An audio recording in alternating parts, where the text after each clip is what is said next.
عيني عيني، وأخيرا سوينا كليشة العيد، وكل عام وانتم بخير.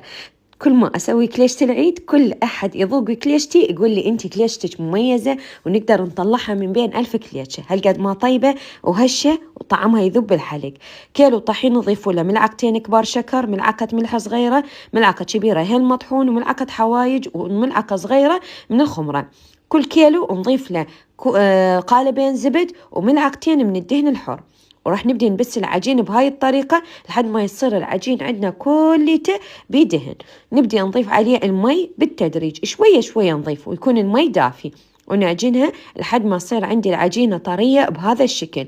راح أغطيها وأخليها ترتاح نص ساعة، وبعدين نفتحها بالشيبق ونقسمها دوائر بهذا الشكل.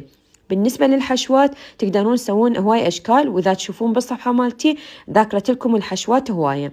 حشيتها أني جوز هند ويا حليب مكثف وجوز عين الجمل وتمر وحلقوم. بالنسبة لأم الظفيرة هاي الشكل مالتها. أما التمر فتحت العجينة أول مرة، بعدين أفتح التمر فوقها تصير طبقة واحدة وأفتحها شرايط. كل ما تكون الشرايط رفيعة راح تكون عندكم الكليشة أرق وأطيب صراحة. وتلفوها بهذا الشكل، أو تقدرون تلفوها كاملة رولة وبعدين تقطعوها بخيط الأسنان مو بالسكينة اللي راح تروح النقشة عندكم. وبالنسبة مالت الورد تقدرون تسووها للحلقوم وتقدرون تسووها همينة للتمر. تصير بهذا الشكل بالمقص، أقطعها وبعدين بأطراف الأصابع بس نحدد شكل الوردة.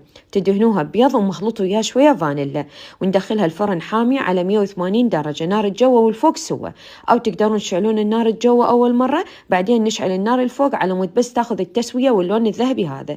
وشوفوا لي إياها طلع شكلها يجنن وهشة كلش. علينا وعليكم بألف عافية، كانت ياكم الشيف مها.